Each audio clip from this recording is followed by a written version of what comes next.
A very happy International Women's Day to all my listeners, men and women.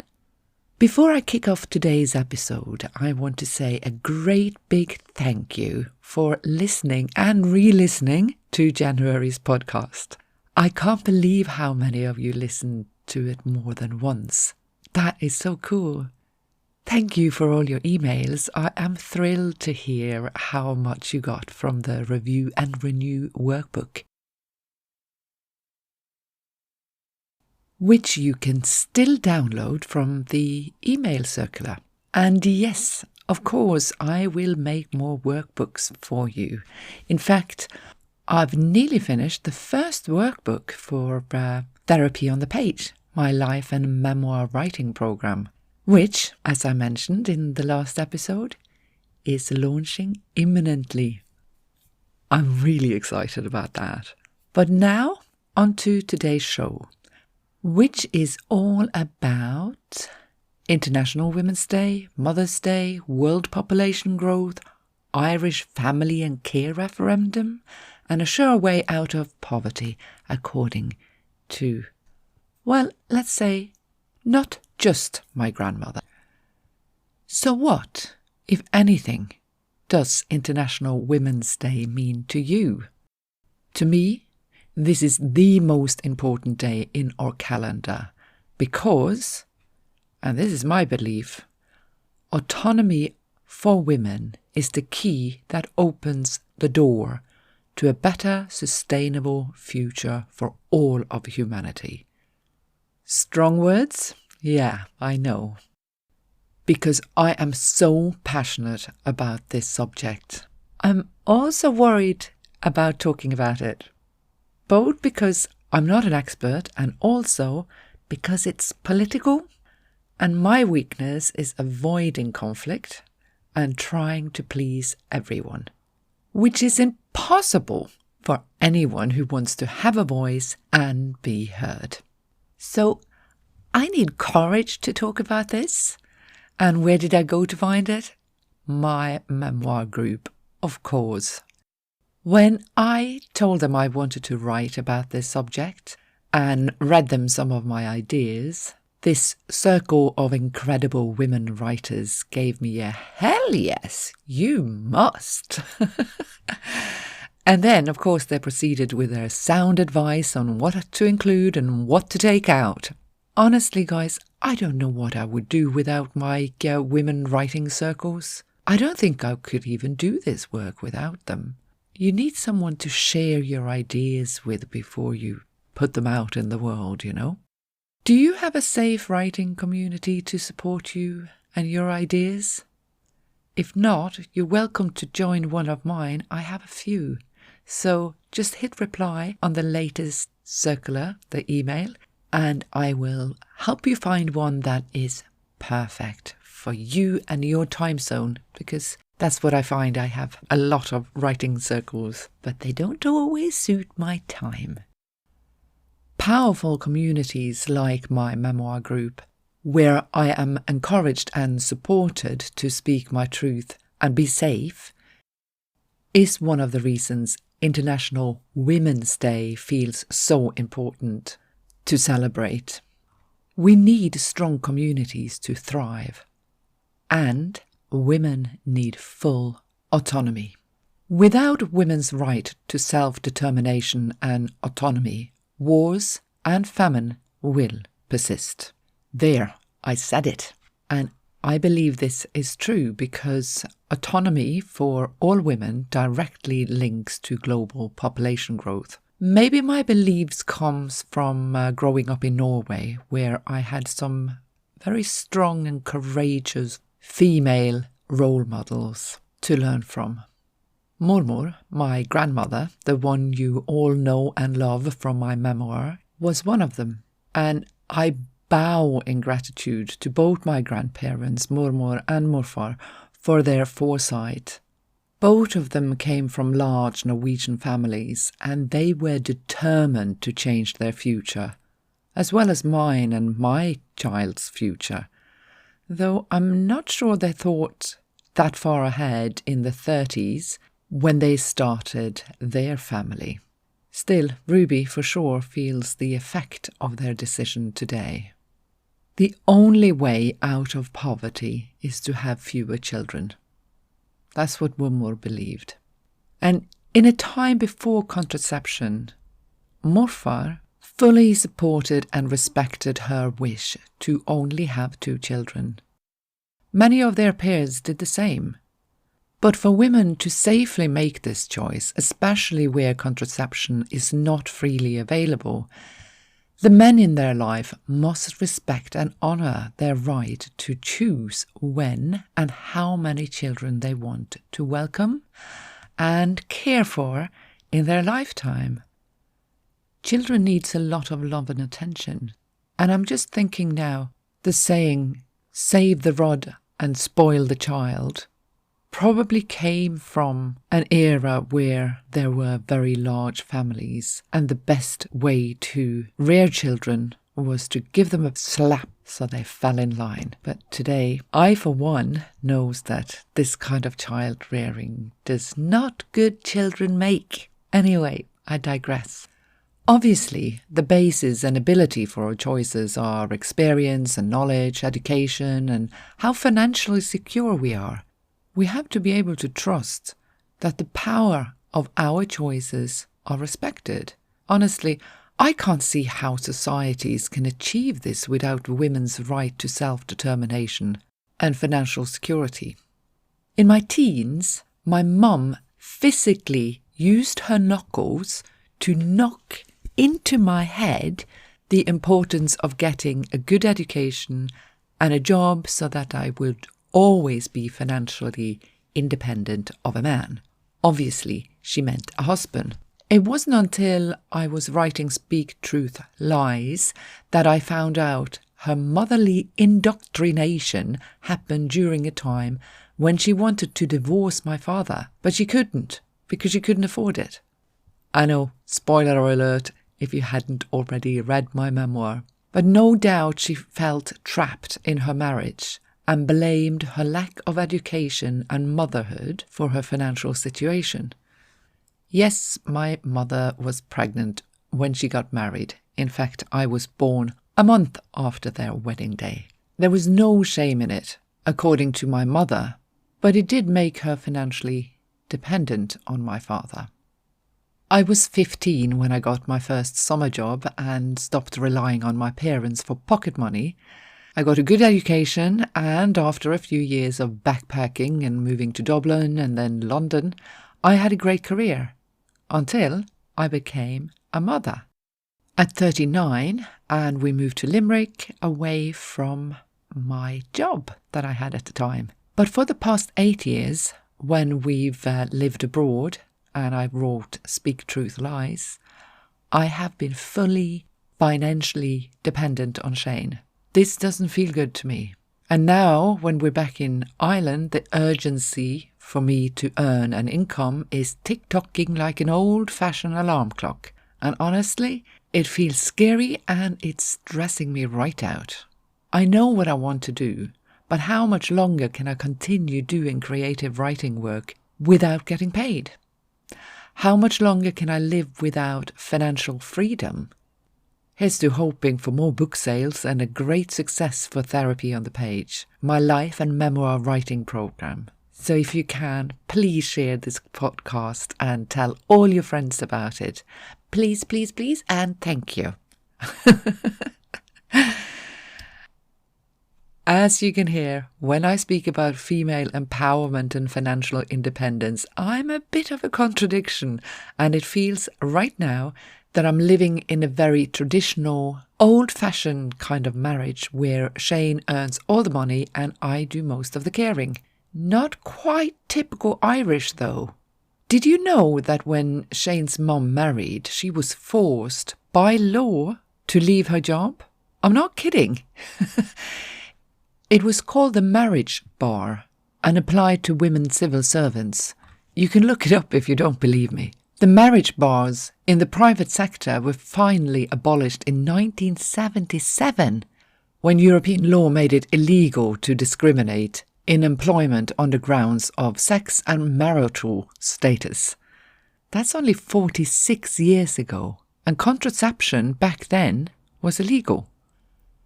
Researching for this podcast, I read an article about a 40-year-old woman who died after having 18 children. This was Ireland.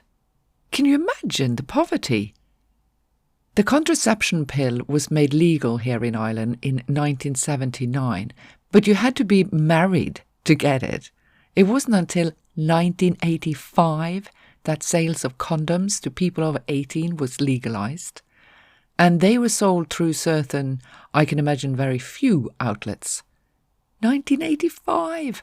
I was 19 and I was on the pill. Thank God I lived in Norway then and not Ireland. As I'm recording this, I realise how unbelievable this sounds.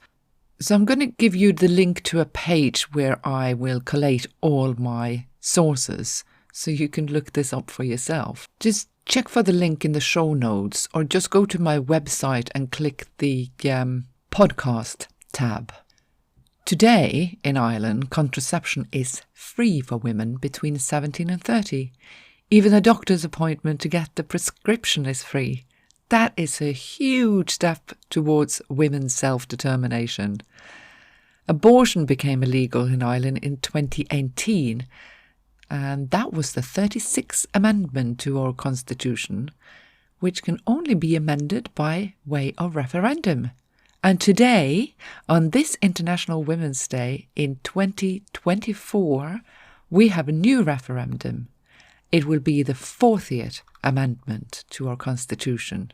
This time, we are voting to upgrade the narrow view of what our constitution defines as family, which currently only covers married couples. So, for all the families out there who are not married, according to the current Irish constitution, you're not a family. This is crazy, I know. Well, obviously I am voting yes for the change because I want all families, however they're made up, to be protected as a family. And that means that when one partner dies, the other one inherits them and get the widow pensions. So yes, to me, this is really important. The second amendment we're asked to vote on refers to who cares for people in the home. The way it reads at the moment, care in the home, according to the state, is only provided by women and mothers. Hang on, let me just read what it says. So it says the state recognised that by her life within the home, women gives to the state a support without which the common good cannot be achieved. Now that's very nice, right? That the state recognised that we do a good job at home, looking after the elderly and the children. And then he goes on to say, the state shall therefore endeavour to ensure that mothers, so you have to be a mother, and to me that's a biological mother, shall not be obliged by economic necessity to engage in labour. And that thing there, shouldn't be obliged to engage in labour, that speaks directly to that marriage ban. So what I want the change to be is that the state recognise that the provision of care by members of a family, so now we're including the men and everybody else, so not just mothers, right, but young people who cares for their parents, like you get carer allowance in Ireland when you're over 18, I think. Don't quote me on that though, there might be 16, but I don't think so. So I will vote yes, yes, yes and yes. It sounds weird, but yeah, that's how we vote. To both the amendments. Although I do feel an ache in my heart when I agree to take out the word mothers from the Constitution, because I believe mothers are absolutely incredible. And not just because they are incredible carers, but think about this for a moment. If every woman stopped right now becoming mothers, there would not be a single human left on earth in another century. Imagine that. Not a single person. Maybe some Greek people, because they would live till they're 110. Anyway, this Sunday is Mother's Day here in Ireland. It's such a shame that Mother's Day have turned into a hallmark holiday. I don't like the way this day of honouring our mothers and mother figures in society have been commercialised. So I tend not to celebrate it. And also moving around the world makes it really hard to keep track of Mother's Day in Norway, as Mother's Day falls on different days depending on which country you're in. But this year, for the first time in over 30 years, I was in Norway on the second Sunday of February, which is the Norwegian Mother's Day, and I got to go buy my mother's flowers and make her a traditional Norwegian dinner of potetball. If you go to my Instagram or Facebook, you will see a picture of it. But I didn't buy her a card. I don't like buying cards. Maybe it's because I'm not financial independent. Anyway, here in Ireland and the UK, Mother's Day coincide with Mothering Sunday, which is the fourth Sunday of Lent in the Christian calendar. And therefore it changes every year. This year, though, because we start the weekend on Friday with International Women's Day and end with Mother's Day on Sunday, I feel it's extra special and I want to mark the day. Not by celebrating my mother, because I've already done that this year, but by honouring some incredible women as maternal figures. Because not all mothers are good mothers, and some great mothers are not biological mothers. Case in point, remember the Albanian-born Maria Theresa, better known as Mother Teresa? And in case you didn't know this, she actually studied English in Dublin in Ireland for a year in 1928. But there is one woman in particular I want to honour on Mother's Day and International Women's Day, so all this weekend. And her name is Gro Harlem Brundtland. She was born the same year my mum was born, and she was the first woman Prime Minister of Norway. Her first tenure was 1981, and then from 86 to 89, and then again from 1990 to 96. So she was very much my Prime Minister and a massive role model for me. We all just call her Gro, and she's often referred to as the mother of the country. In 1998, she became Director General of the World Health Organization. She was a staunch supporter of women's reproductive rights as a human right, and she put sustainable development on the international agenda. This year marks 30 years since the last International Conference on Population and Development in Cairo. In her keynote, she opened by saying this: "This conference is really about the future of democracy, how we widen and deepen its forces and scope. Unless we empower our people, educate them, care for their health, allow them to enter economic life on an equal basis and rich in opportunity, poverty will persist, ignorance will be pandemic, and people's needs will suffocate under their numbers." Think about that. Numbers. Population growth. 179 governments adopted the revolutionary program of action and recognized the need to empower women as the key to improving the equality of life for everyone. The international community reached a consensus on 3 quantitative goals to be achieved by 2015. So that's 9 years ago. Let's see how we did. Number 1 was a reduction of infant, child and maternal mortality. Number 2 was the provision of universal access to education, particularly for girls. And number 3 was the provision of universal access to a full range of reproductive health services. So 9 years have passed since that target date. I breathe a sigh of relief that we in Ireland and Norway have reached these goals, but it fills me with fiery frustration to see not only are so much of the world lagging behind, but in many countries, including the US of A, guys, the most advanced society, they said, including the US, the trend is reversing.